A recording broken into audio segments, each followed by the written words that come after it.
What's up, family members and victims? Ace right here, and today I am bringing you the ultimate solo queue guide to try and help you solo players escape more often, because right now solo can be a little bit hard at times depending on the match. So I hope to go over everything in this video to try and help you to escape more often. So what I'll be going over in this video is, first off, we'll be going over builds of what you should bring as a solo player on all 5 characters, and then secondly, we're going to be going over each map and what you should do and try to escape on them each time. I'll walk you guys through the process on each map, so let's get right into the video.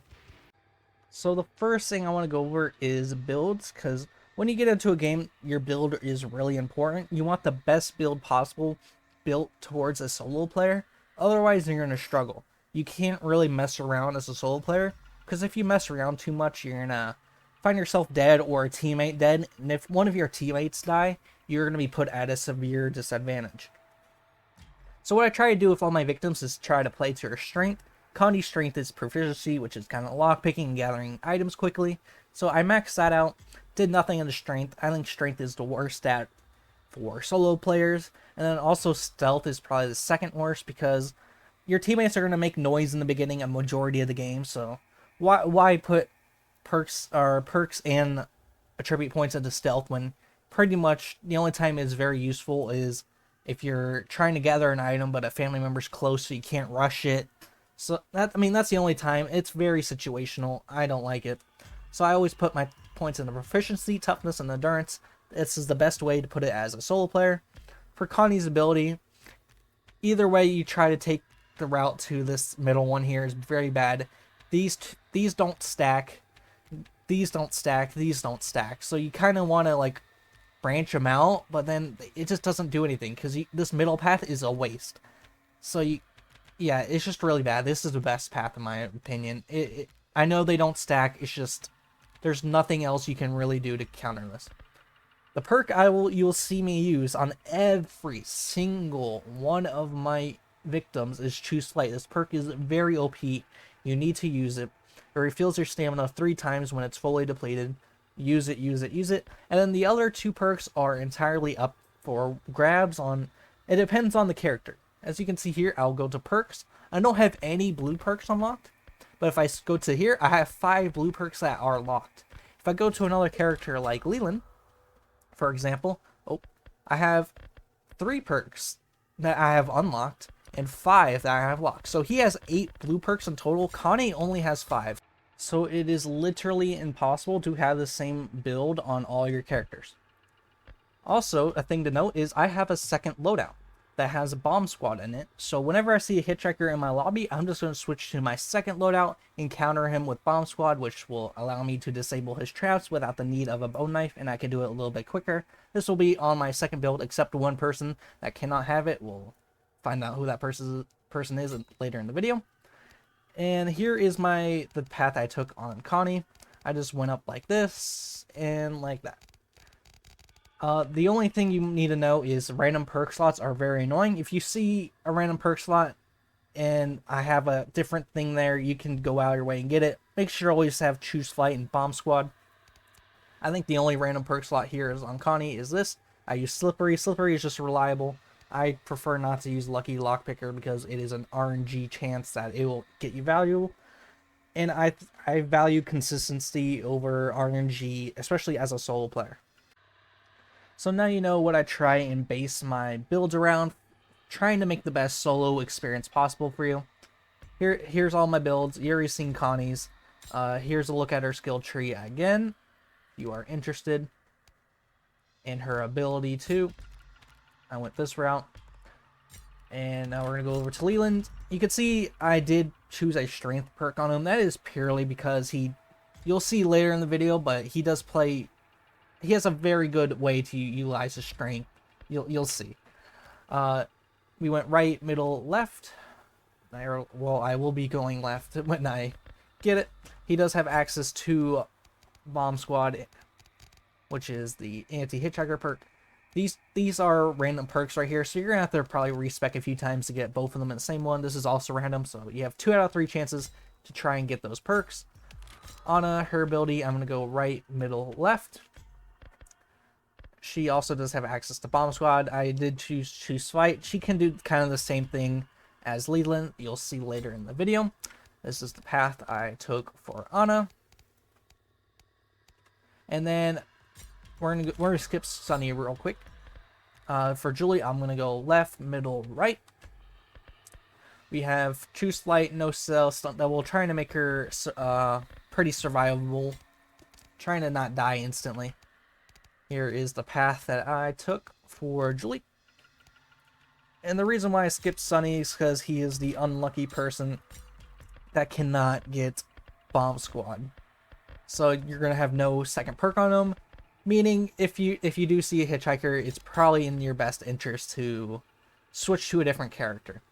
For the path I'm gonna take is left, middle, middle. Whenever I get him up to level 3, we have choose Flight, what doesn't kill you, and stunt double.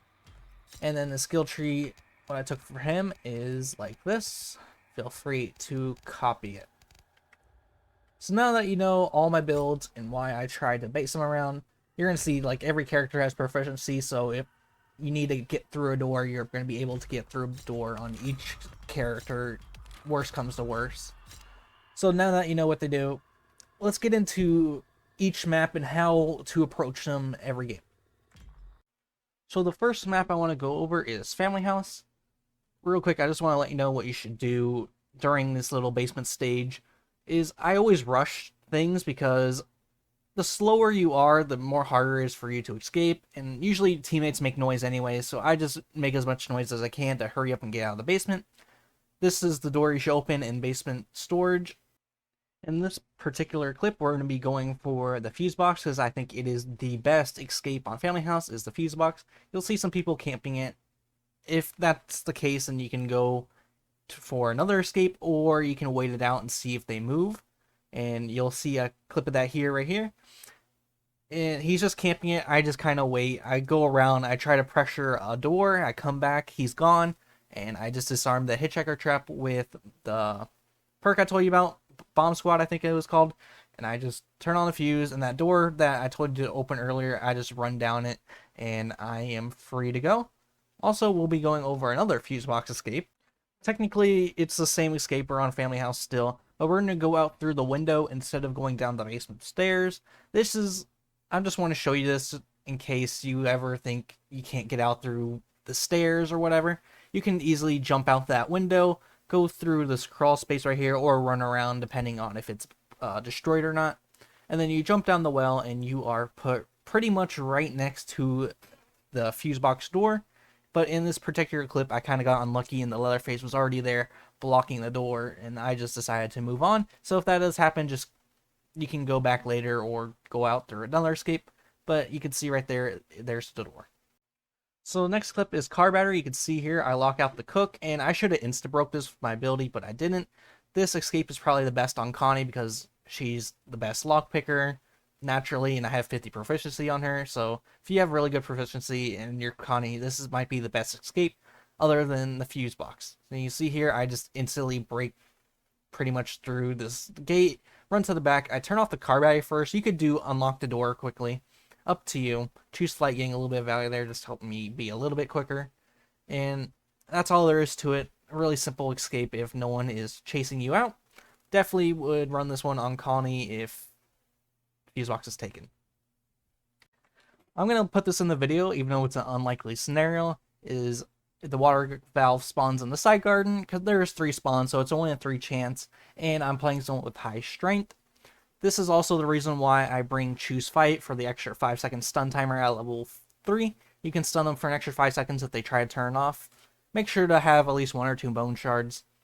And I will leave the area once I see that the meter is at least 85% full. I'll go jump out the front window or go through an open door. I always try and save my ability for when I'm trying to leave through the gate because it does give you stamina and is just safer. The last way I wanted to show you is probably the most cheesiest way to escape on Family House is jumping out through the front window. The first time you jump out through it, the glass is going to break. It's going to cause a lot of noise. People are probably going to go out and chase you. But the second time you go through it, the glass is already broken. So pretty much you make barely any noise and you can just go out and kick the gen. It's just very simple. The gen does pretty much turn off quicker if you have high strength, so any high strength character can really benefit from this. And also, once you kick the gen off, you can run by using choose flight, so you're gonna have infinite stamina. You're gonna be fine. A thing to note, if you're playing Leland and you max his ability to 12 seconds, so you have a 12-second stun on the killer, and you have max strength, you can stun the killer, whatever killer it is that is right next to you, and you can kick the gen off before they recover, and you have choose flight, and you're gone. So that's a thing to know. So now we're going to go over the Slaughterhouse escapes. We're going to start out with the fuse box and then go to the water valve.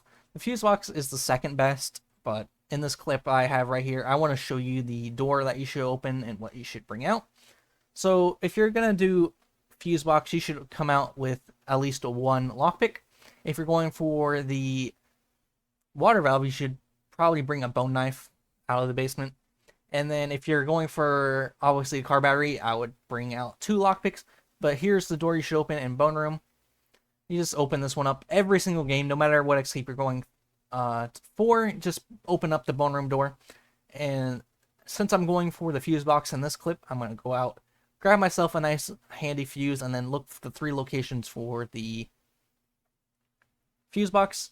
Check the first one, wasn't there. Second one, it happens to be there. I can easily put it, unlock it. If there was a trap there for any reason, I could disarm it with Bomb Squad, but there was no hitchhiker in this game, so I didn't bring it.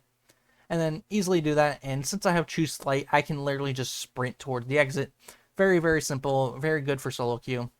And let's get over to the water valve now. So now we're going to be moving on to the water valve, which is the best escape on Slaughterhouse. Reason being is, it is very easy to get going, and it's in a very inconvenient spot for family members. All you need is one lockpick to get out of the basement, through the Bone Room door, preferably, because there is some water valve spawns around there. And one water valve, and then you come back right down to the basement, put it in, and turn on, and the only way that a family member can actually defend it is you need 2 family members down in the basement, which is leaving one family member up above, trying to guard 3 exits, which is an impossible job to do in a game that runs really, really quickly. And right here, you can see all 3 of them now are huddled up near the water valve gate, whatever it's called. And there's no way for me to escape here, so I'm just going to go back in the basement and pressure it again and see if maybe one of my other teammates can open up a car battery door, the generator, or get the fuse box open. Either way, this is very overpowered because it forces 2 people. If there's one person, you saw earlier, you could just sneak attack them multiple times, and there's a bone shard literally right next to the water valve. So it is just easy if you're playing Victim. This is Victim on easy mode. If you ever want to start an escape streak, just do Slaughterhouse water valve. You can just pressure it nonstop. And I had Bomb Squad, so if he put it on the water valve, the hitchhiker put a trap on the water valve, I could just easily disarm it. And I got the call out that my team got the car battery door open. This might not happen all the time, but you'll see him escape from somewhere. You know it's one of the 2. And you just get out through whatever way you open. So that game, for me, I pressured the water valve and got 3 family members down in the basement. I don't know why they sent 3, but they did send 3. I got them all huddled up near the door, and then I sent them back down to the basement to pressure it again. It was an impossible job for family members. So water valve, OP, Slaughterhouse. So the last way I like to escape on Slaughterhouse is the car battery escape, which is through the main Slaughterhouse, which has a slidey door. The slidey door cannot be locked, so to go through that escape, I always open up that door in Bone Room as usual. I leave the basement with 2 lockpicks because you'll need 3 to get through the car battery.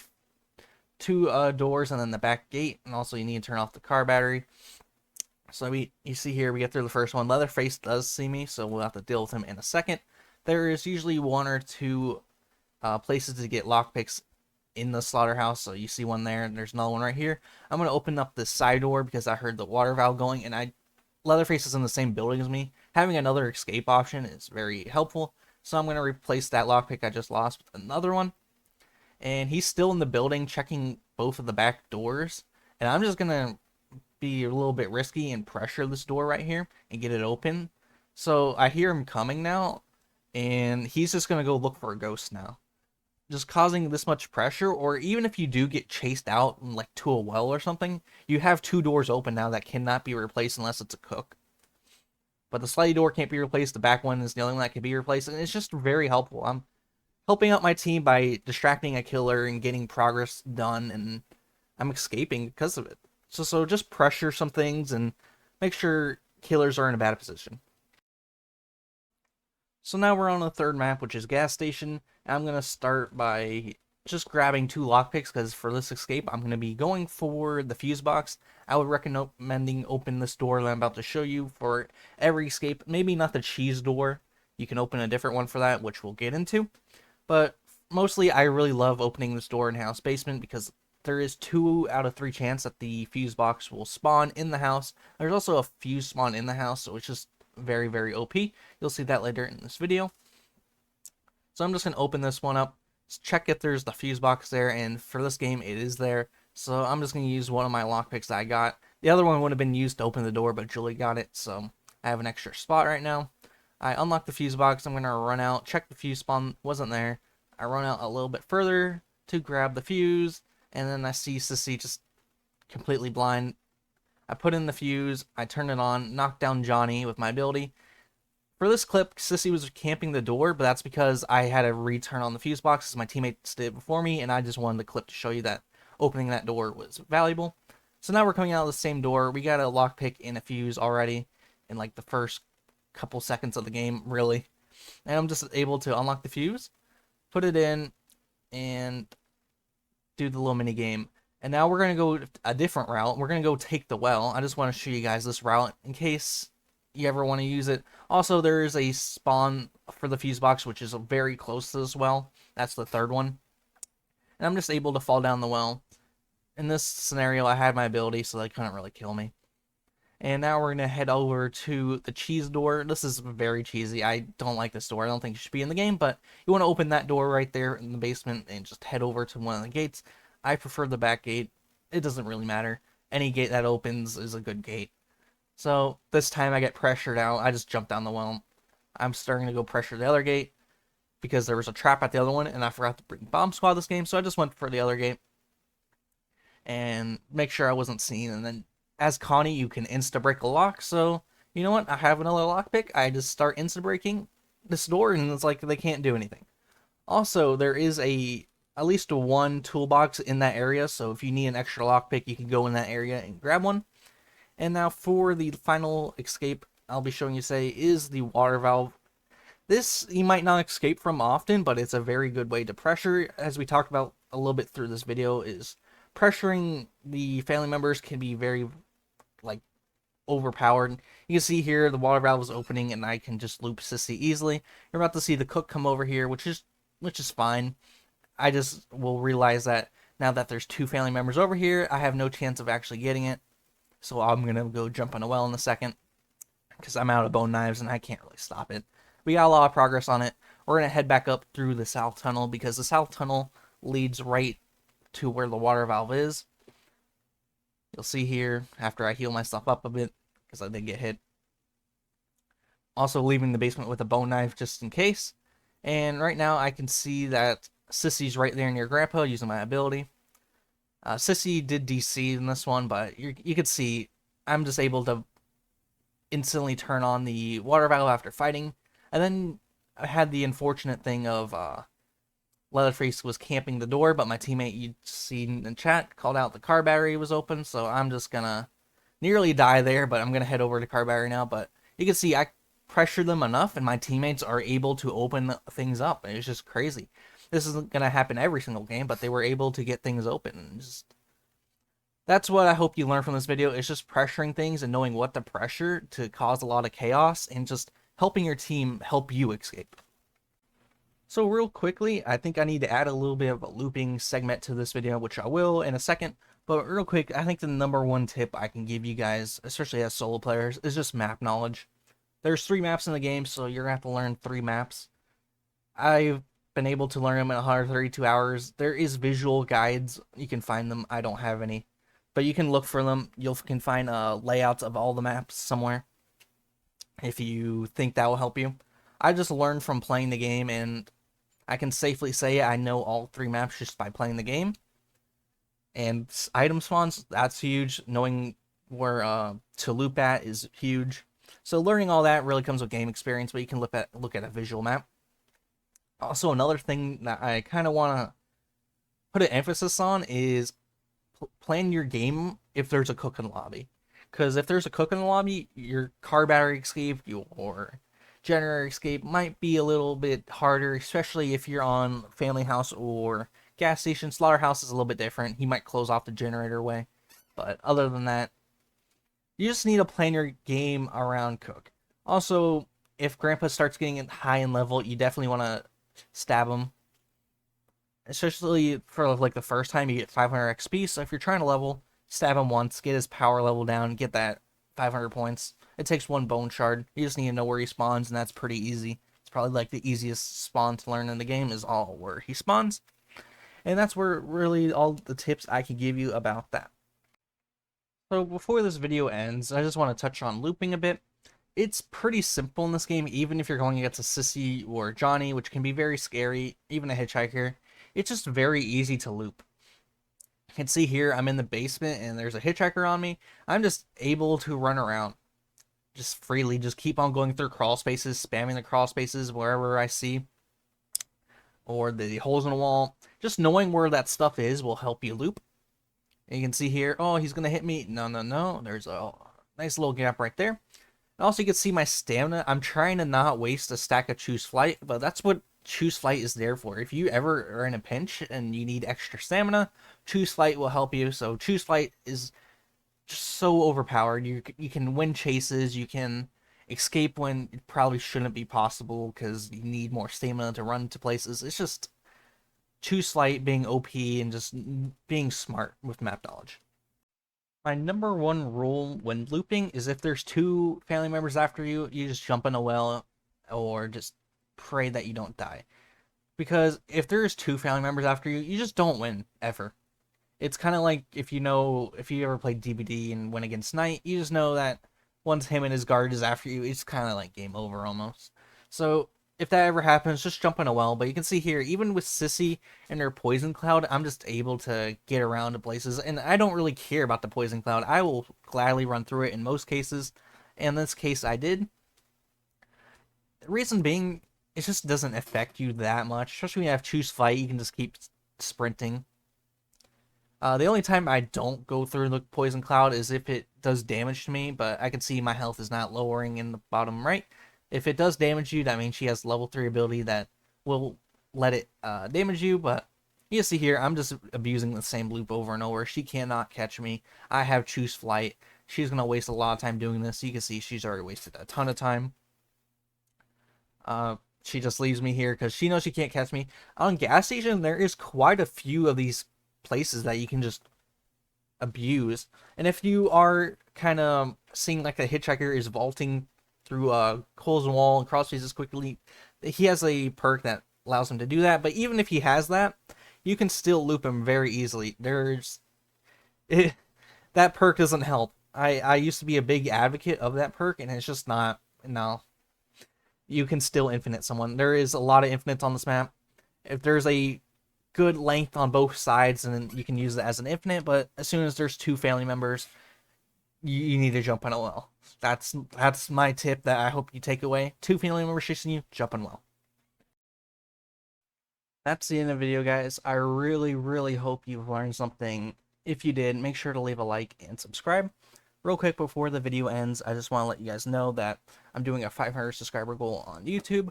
Once I reach 500 subscribers, I'll announce a date and go live over on my Twitch and stab Grandpa 500 times for 500 subscribers. 1 for each of you that has subscribed.